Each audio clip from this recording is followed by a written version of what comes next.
नमस्कार साथियों, हिंदी व्याकरण का देखिए आज हमारा जो मुख्य टॉपिक होगा वो होगा वाच्य से संबंधित। देखिए वाच्य क्या होता है, सबसे पहले हम जानेंगे कि वाच्य किसे कहते हैं। अगर आप 10वीं कक्षा के अंदर तैयारी कर रहे हैं तो वहाँ से देखिए माध्यमिक शिक्षा बोर्ड में एक दो प्रश्न पूछे जाते हैं। एसआई की तैयारी कर रहे हो तो भी वहाँ से पूछे जाते हैं। पटवार में भी देखिए वाच्य से संबंधित प्रश्न पूछा जाता है। और अगर आप रीट की तैयारी कर रहे हैं, फर्स्ट ग्रेड की कर रहे हैं या सेकंड ग्रेड की, किसी भी लेवल की अगर तैयारी कर रहे हो तो वहाँ पे वाच्य से संबंधित प्रश्न बिल्कुल आपको एक प्रश्न बिल्कुल मिलता है। सबसे पहले अगर हम बात करें तो एग्ज़ाम में प्रश्न कैसे पूछे जाएंगे वो भी देखिए हम टॉपिक के साथ साथ ही उसका अध्ययन करेंगे। हम आपको बताएंगे कि वाच्य से संबंधित एग्ज़ाम में प्रश्न कैसे पूछे जाते हैं, कहाँ से प्रश्न बनने की संभावना है। सबसे पहले अगर मैं कहूँ कि वाच्य किसे कहते हैं, इसकी परिभाषा को जानेंगे। क्रिया का वह रूप वाच्य कहलाता है जिससे मालूम हो कि वाक्य में प्रधानता किसकी है। यानी क्रिया का वह रूप वाच्य कहलाता है जिससे मालूम हो कि वाक्य में प्रधानता किसकी है। वाक्य में प्रधानता कर्ता की है, कर्म की है या भाव की है, वही हमारा क्या कहलाता है, वाच्य कहलाता है। इससे क्रिया का उद्देश्य याद होता है। देखिए क्रिया का जो उद्देश्य है वो किससे याद होगा कि वाक्य में कर्ता की प्रधानता है, कर्म की है या भाव की प्रधानता है, वही हमारा क्या कहलाता है, वाच्य कहलाता है। अब देखिए परीक्षा के अंदर वाच्य की अगर परिभाषा हो तो ये सीधे आम भाषा में या हमारी भाषा में, हमारी लैंग्वेज में कह सकते हैं। ये परिभाषा है कि जिस वाक्य के अंदर क्रिया का रूप वही वाच्य कहलाता है जिसमें वाक्य में किसकी प्रधानता होती है, कर्ता की प्रधानता होगी, कर्म की होगी या भाव की होगी, उसे ही हम क्या कहेंगे, यानी कि वाच्य कहते हैं। अब देखिए दूसरा प्रश्न यहाँ से बनता है कि वाच्य के कितने भेद होते हैं। वाच्य के 3 भेद होते हैं या वाच्य 3 प्रकार के होते हैं। पहला हमारा होगा कृतवाच्य, दूसरा होगा कर्मवाच्य, तीसरा होगा भाववाच्य। अब देखिए थोड़ी थोड़ी जानकारी अगर हम पहले लें, कृतवाच्य क्या होता है। कृतवाच्य में कर्ता की प्रधानता होगी, कर्मवाच्य में कर्म की प्रधानता होगी, भाववाच्य में भाव की प्रधानता होगी। ये देखिए यहाँ पे वाच्य की थोड़ी थोड़ी यानी कि जानकारी हम आपको बता रहे हैं कि कृतवाच्य में कर्ता की प्रधानता होगी, क्रिया के जो लिंग और वचन हैं वो किसके अनुसार होंगे, यानी वो कर्ता के अनुसार होंगे। उसके बाद अगर कर्म की बात करें तो सारी की सारी यानी कि प्रधानता किसकी होगी, कर्म की होगी, यानी कर्म प्रधान होगा। लिंग वचन है वो किसके अनुसार होंगे, यानी कि कर्म के अनुसार होंगे, न कि कर्ता के अनुसार। भाव में देखिए भाव की प्रधानता होगी, यानी कि सारा का सारा जो प्रभाव है वो भाववाच्य में भाव पर होगा। उसके लिंग वचन है वो किस पे आधारित होंगे, वो भाव पे आधारित होंगे। तो ये थी हमारी थोड़ी पहचान कि कृतवाच्य की क्या होगी, कर्मवाच्य की क्या होगी, भाववाच्य में क्या प्रधान रहेगा, यानी कि लिंग वचन कारक है वो किसके अनुसार आएंगे, कर्ता के अनुसार आएंगे, कर्म के अनुसार आएंगे या भाव के अनुसार आएंगे। अब हम बात करते हैं यहाँ पे सबसे पहला जो हमारा वाच्य का प्रकार है कृतवाच्य। कृतवाच्य की हमने पहचान बताई कि इसमें कर्ता प्रधान होगा, कर्ता के अनुसार ही देखिए वाक्य की जो क्रिया है वो होगी, उसके लिंग वचन जो कर आएंगे वो किसके अनुसार होंगे, वो कर्ता के अनुसार क्रिया होगी। जब वाक्य में प्रयुक्त क्रिया का सीधा और प्रधान संबंध कर्ता से होता है उसे कृतवाच्य कहते हैं। देखिए कृतवाच्य में मैंने आपको बताया कि पूरा का जो पूरा प्रभाव है वो किस पे पड़ता है, यानी कि प्रधानता। वाक्य में कृतवाच्य में कर्ता की जो प्रधानता है वो सबसे महत्वपूर्ण होती है। कृतवाच्य में वाक्य में प्रधानता कर्ता की होती है और जो क्रिया है वो किसके अनुसार होती है, वो क्रिया के जो लिंग और वचन है वो यानी कि कर्ता के अनुसार होंगे। यानी कि हम कहें क्रिया वो किसके अनुसार होगी, कर्ता के अनुसार आएगी। वहाँ पे कौन सा कारक वाच्य होगा, सॉरी, वहाँ पे कृतवाच्य होगा। इसमें कृतवाच्य में देखिए क्रिया के लिंग वचन कर्ता के अनुसार प्रयुक्त होते हैं, अर्थात क्रिया का प्रधान विषय कर्ता होता है। क्रिया कैसी होगी वो कौन निर्धारित करेगा? कृतवाच्य में कर्ता करेगा। यहाँ पे देखिए पहला जो हमारा उदाहरण है, मैं पुस्तक पढ़ता हूँ। अब इस वाक्य में आप कैसे मानेंगे, कैसे आपको ये पता चलेगा कि इसमें कृतवाच्य? हम आपको बिल्कुल बताएंगे कि आप पहचान कर सकते हैं। मैं यहाँ पे देखिए ये निर्धारित करता है कि इसका लिंग वचन या किस अनुसार होगा। कर्ता यानी मैं क्या होगा, यहाँ पे पुरुषवाचक है, यानी कि मैं अपने लिए। तो यहाँ पे ये पुल्लिंग है, तो यहाँ पे देखिए क्रिया के अनुसार ही देखिए क्रिया है वो आई है, यानी कि मैं क्या है यहाँ पे पढ़ता हूँ, इसी के अनुसार होगी। इसी प्रकार से देखिए यानी कि अनीता, दूसरे वाक्य में देखिए अनीता ने मेहंदी लगाई। यहाँ पर देखिए अनीता जो शब्द है वो स्त्रीलिंग है, तो क्रिया भी हमारे यहाँ पे देखिए यानी कि कर्ता के अनुसार ही होगी, यानी कि लिंग वचन है वो कर्ता के अनुसार ही कृतवाच्य में होंगे। वहाँ पे कौन सा वाच्य होगा? कृतवाच्य होगा।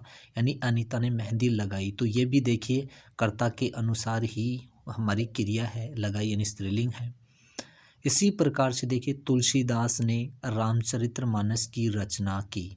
यहाँ पर देखिए कर्ता है वो क्या है, यहाँ पे देखिए कर्ता है यानी पुल्लिंग है, तो यहाँ पे क्रिया भी देखिए यानी कि उस पुल्लिंग के अनुसार ही आई है, तो वो देखिए रचना है, वो देखिए कर्ता के ऊपर पूरा प्रभाव पड़ रहा है, या हम कहें कि कर्ता के अनुसार ही देखिए क्रिया आई है। तो सीधी कृतवाच्य की पहचान ये होगी कि कृतवाच्य में कर्ता के अनुसार ही क्रिया होगी, उसके ही अनुसार लिंग वचन व कर्ता में यानी कि प्रयुक्त होंगे। कर्ता के अनुसार ही देखिए वाक्य की क्रिया है वो प्रभावित होगी, उसी प्रकार से वो आएगी। यही कृतवाच्य की पहचान है। अब हम यहाँ पे बात करते हैं, हमारा जो दूसरा भेद है कर्मवाच्य। कृतवाच्य में कर्ता की प्रधानता है, क्रिया है वो कर्ता के अनुसार आएगी। यही पहचान आपको दो याद रखनी है। कोई भी वाक्य हो, ये हम नहीं कहते कि यही वाक्य होंगे, वाक्य कोई भी हो सकते हैं, लेकिन ध्यान यही रखना है कि कर्ता के अनुसार यही क्रिया आएगी। कर्ता पुल्लिंग है तो क्रिया भी देखिए पुल्लिंग होगी, अगर कर्ता स्त्रीलिंग है तो वो भी देखिए स्त्रीलिंग ही होगी। तो यही ध्यान रखना है कृतवाच्य में। कर्मवाच्य में देखिए कर्मवाच्य में क्या होगा, क्रम की प्रधानता होगी, यानी क्रम के अनुसार ही क्रिया आएगी, कर्ता का इसमें कोई लेना देना नहीं है। परिभाषा देखिए, जब क्रिया का संबंध वाक्य में प्रयुक्त कर्म से होता है उसे कर्मवाच्य कहते हैं। यानी हम कह सकते हैं कि कर्ता का इससे कोई लेना देना नहीं है, यानी कि कर्म जैसा होगा, यानी जिस कर्मवाच्य के अंदर देखिए क्रिया का संबंध किससे होगा, कर्म से होगा, जैसे कर्म होगा वैसे ही देखिए उसकी क्रिया आएगी। पुल्लिंग है स्त्रीलिंग, उसी के अनुसार देखिए क्रिया आएगी, यानी कर्म के अनुसार उसे हम कर्मवाच्य कहते हैं। अतः क्रिया के लिंग वचन कर्ता के अनुसार न होकर, कर्तवाच्य में कर्ता के अनुसार था, लेकिन यहाँ पे कर्ता के अनुसार न होकर कर्म के अनुसार होते हैं, उसे हम कर्मवाच्य सदैव सकर्मक क्रिया का ही होता है। क्योंकि देखिए सकर्मक क्रिया के अंदर, सकर्मक क्रिया में ही देखिए कर्मवाच्य पाया जाता है, इसमें कर्म की प्रधानता होती है। देखिए कर्मवाच्य में ये तो यानी कि हम कह सकते हैं 100% कि कर्मवाच्य में देखिए कर्म की प्रधानता होगी, तो वो तो सकर्मक क्रिया का ही वाक्य होगा, ये तो पहचान है ही। दूसरी ये कि कर्म के अनुसार ही देखिए यहाँ पर क्रिया है वो आएगी, उसके लिंग वचन है वो किसके अनुसार प्रभावित होंगे, वो देखिए कर्म के अनुसार, इसमें कर्ता का कोई भी प्रभाव नहीं पड़ेगा कर्मवाच्य में। देखिए यहाँ पे सीता ने पत्र लिखा, यहाँ पे सीता क्या है, पुल्लिंग है, सॉरी स्त्रीलिंग है। इसी प्रकार से देखिए पत्र है वो पुल्लिंग है, लेकिन यहाँ पे लिखा है वो देखिए किसके अनुसार हुआ, कर्म के अनुसार आया, यानी सीता का यानी कर्ता का यहाँ पे कोई भी प्रभाव है वो क्रिया पर नहीं पड़ता है। किस वाक्य में, किस वाच्य में, कर्म वाच्य में।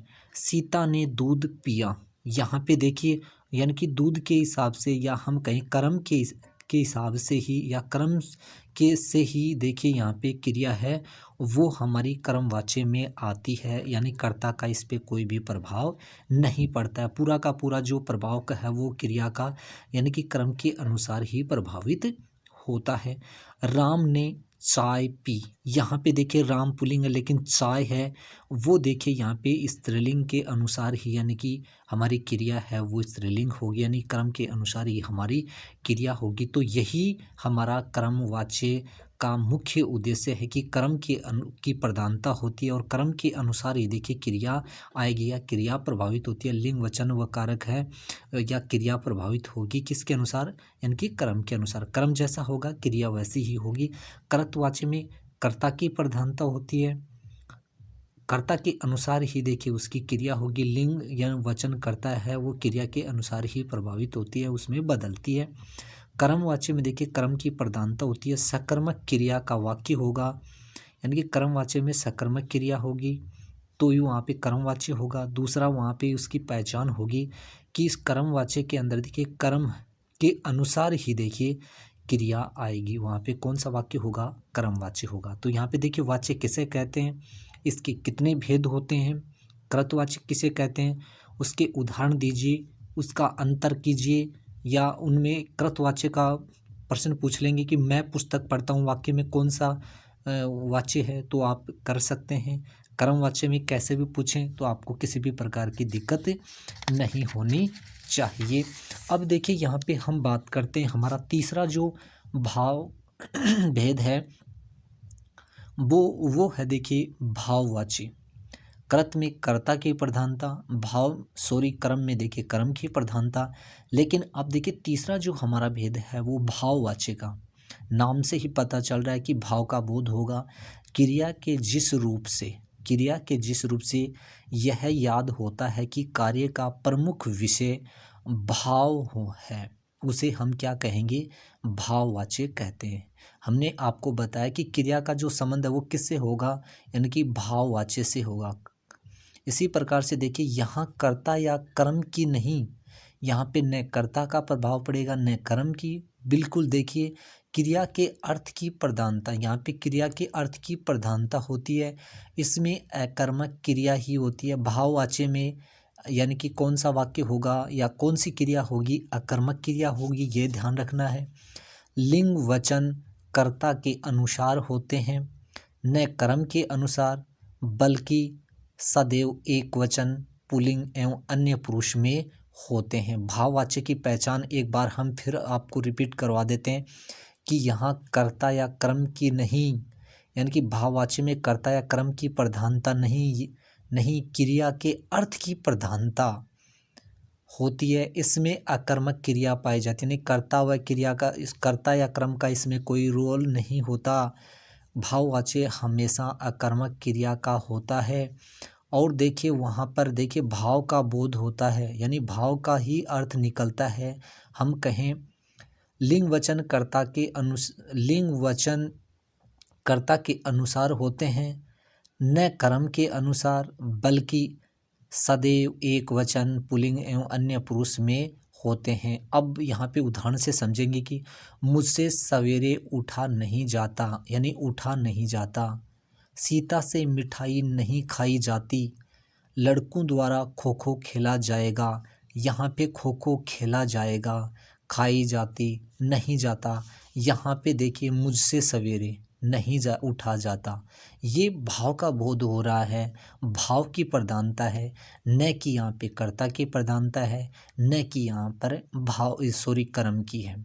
सीता से मिठाई नहीं खाई जाती, यानी कि यहाँ पे न तो कर्ता की प्रधानता है न कर्म की, बल्कि यहाँ पे देखिए भाव का बोध किया जा रहा है, यानी कि भाव का जो प्रभाव है वो क्रिया पर पड़ रहा है। तो यहाँ पे कौन सा वाच्य होगा, भाववाच्य होगा। लड़कों द्वारा खो खो खेला जाएगा, न यहाँ पे देखिए कर्ता और न देखिए यहाँ पे कर्म, बल्कि देखिए यहाँ पे सीधा का सीधा प्रभाव है वो यहाँ पे देखिए क्रिया का पड़ रहा है, और क्रिया के अनुसार ही देखिए वहाँ पे ये वाक्य प्रभावित हो रहा है, या हम कह सकते हैं उसके लिंग वचन है वो देखिए प्रभावित हो रहे हैं या भाव के अनुसार ही यानी कि आ रहे हैं, तो वहाँ पे हमारा कौन सा वाच्य होगा, भाववाच्य होगा। तो इसमें आपके कोई दिक्कत नहीं आनी चाहिए। चाहे आप माध्यमिक शिक्षा बोर्ड के किसी भी बोर्ड के एग्ज़ाम की तैयारी कर रहे हैं, तो वहाँ से वाच्य से संबंधित आपके प्रश्न पूछे जाते हैं, या आप किसी भी कंपटीशन एग्ज़ाम की तैयारी कर रहे हैं, तो वहाँ पर भी आपको कोई दिक्कत नहीं आनी चाहिए। क्योंकि देखिए, माध्यमिक शिक्षा बोर्ड में सीधे प्रश्न पूछे जाएंगे। कर्तवाच्य किसे कहते हैं, उदाहरण दीजिए। कर्मवाच्य किसे कहते हैं, उदाहरण दीजिए। भाववाच्य किसे कहते हैं, उदाहरण दीजिए। परिभाषा और उदाहरण हमने आपको समझा दिए हैं। या आप पूछ लिया जाएगा कि वाच्य किसे कहते हैं, उदाहरण दीजिए। वाच्य के कितने भेद होते हैं, नाम लिखिए। कैसे भी प्रश्न आपके माध्यमिक शिक्षा बोर्ड में आ जाए, कोई भी दिक्कत नहीं आनी चाहिए। अब हम बात करते हैं कि कंपटीशन लेवल के अंदर पूछा जाएगा कि वाच्य के कितने भेद होते हैं, पूछ लिया जाएगा। 3, 4, 5, 6 ऑप्शन में आएंगे, तो 3 भेद होते हैं। फिर आपको उदाहरण दे दिया जाएगा कि इसमें कौन सा वाच्य है, बताइए। ऑप्शन में आपके नाम आ जाएंगे। कृतवाच्य का तो कृत आ जाएगा, भाववाच्य का तो भाव आ जाएगा, कर्मवाच्य तो वो आ जाएगा। इसी प्रकार से तीनों वाच्यों के भेदों में से कोई भी उदाहरण पूछकर उसका नाम पूछ लिया जाएगा, तो आप इसकी पहचान कर सकते हैं। किसी भी प्रकार की दिक्कत आपको नहीं होनी चाहिए। बिल्कुल आप अध्ययन करते रहें, बार बार इसका अभ्यास करेंगे तो आपको कोई भी दिक्कत नहीं होगी। जय हिंद, जय भारत।